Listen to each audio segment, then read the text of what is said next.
Mendagri Tito Karnavian telah menetapkan pelaksanaan pemilihan kepala daerah 2020 digelar 9 Desember mendatang. Gelaran pesta demokrasi di tengah pandemi corona buat proses pemungutan suara tetap sesuai protokol kesehatan. KPU Kota Surabaya ajukan penambahan anggaran, namun usulan dinilai tidak relevan. Guna meminimalkan anggaran dengan tidak mengurangi keikutsertaan pemilih, sejumlah pihak ajukan pemungutan suara secara daring. Pandemi corona jadi alasan utama, namun sebenarnya apa yang jadi alasan sebenarnya? Pemirsa, bersama saya Oke Risandi, inilah iBreak selengkapnya. Anggaran Pilwali Surabaya gagal bertambah.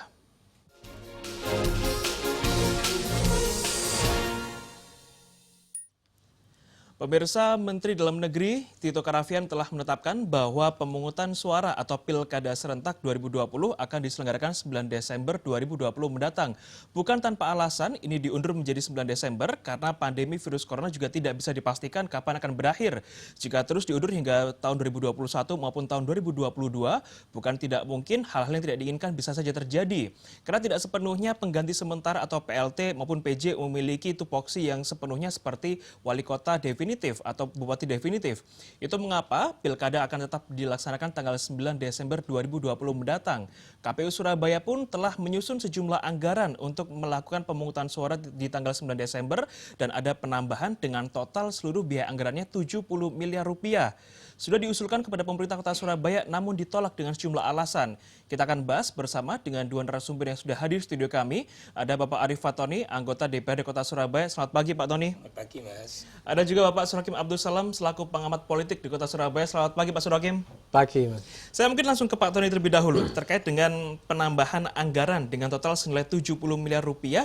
Apakah ini dinilai realistis di tengah pandemi ini? KPU sudah membuat reng-rengan atau detail yang sudah semestinya atau bagaimana Pak Tony? Iya, jadi memang pada waktu rapat dengan KPU itu saya mengkritik kinerja KPU yang tidak mampu merasionalkan kepada Pemkot maupun kepada masyarakat urgensi penambahan anggaran pemilu kada tersebut di luar NPAD yang telah disepakati.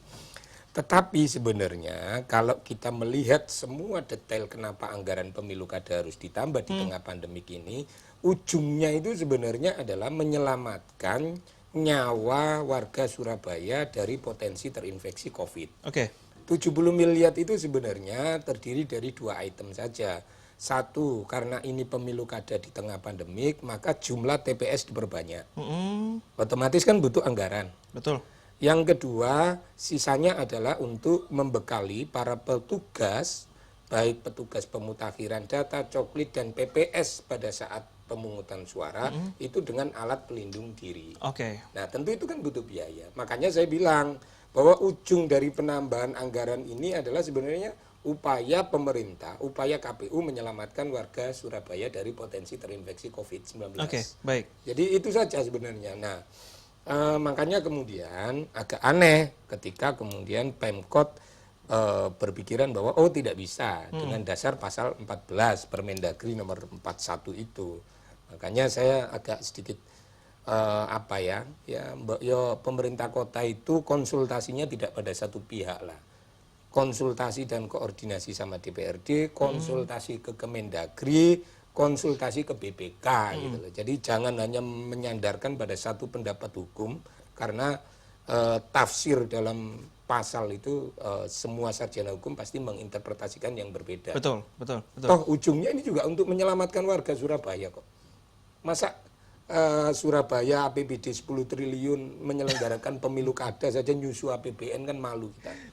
Jadi yang perlu digarisbawahi adalah APBD kita di tahun ini 2020 sudah menyentuh di atas angka 1 triliun rupiah. 10 triliun rupiah, mohon maaf, 10,3 triliun rupiah, dan ini KPU Surabaya mengajukan anggaran 70 miliar rupiah untuk penyelenggaraan pemilu kada Pilwali Kota Surabaya di tahun 2020 akhir Desember ini. Pak Surakim, jika melihat memang ini adalah tahun politik juga, artinya memang banyak pihak yang akhirnya menafsirkan berbagai macam hal, mengira-ngira berbagai macam hal. Ada yang dikait-kaitan dengan politik, ada yang dikaitkan dengan hal yang lain, dengan pandemi.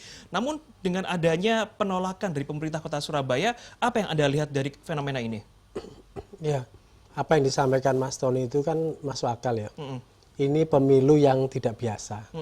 Jadi jangan menggunakan logika pemilu yang normal. Ini situasinya tidak normal. Betul. semua daerah mengajukan permohonan tambahan itu. Ada yang kuat, ada yang menjawab jujur kalau kapasitas fiskalnya tidak mencukupi. Ya. Problemnya itu lain, Surabaya itu kapasitas fiskalnya itu numero uno, besar. Ya, jadi kalau kemudian alasannya tadi yang disampaikan oleh Mas Tony masuk akal, menurut saya semestinya lah empati care itu diberikan perhatian lebih. Dan menurut saya ini bukan pemilu coba-coba ya, ini sudah menjadi tugas negara. Negara sudah menyampaikan bahwa 9 Desember harus ada pilkada. Dan kewajiban semua pihak untuk bisa menyukseskan pilkada itu. Nah, pintu masuknya anggaran. Nah, bisa dibayangkan kalau TPS-nya bertambah, kelengkapan APD-nya harus kemudian diperkuat. Kalau kemudian tidak ada support dana, akhirnya pemilu ini potensinya itu tadi disampaikan Mas Tony, bisa berbahaya. Kalau sampai kemudian pemilu itu menjadi klaster baru, ya betul. COVID itu akan menjadi presiden. Kalau kemudian kita bisa belajar ya dari berbagai negara yang kemudian bisa menyelenggarakan pemilu di masa pandemi ini berhasil. Korea Selatan taruhlah, jangan lupa loh anggarannya itu 4 kali lipat dibandingkan tahun biasanya.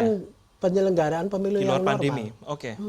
Jadi ya ini pekerjaan yang tidak biasa, harus disukseskan, dan negara sudah bertekad itu untuk membuat legasi pemilu supaya kemudian berhasil dengan baik. Maka alat ini yang menjadi pintu masuk keberhasilan ini ya harus kemudian serius.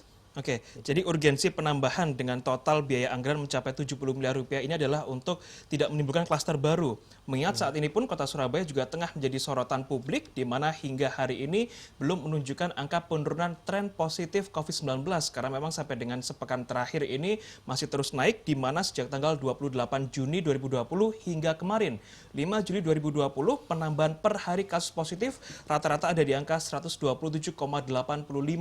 Artinya pemerintah kota Surabaya memiliki PR besar bagaimana bisa menyelenggarakan pesta demokrasi dengan tetap aman dan juga tidak menimbulkan klaster baru.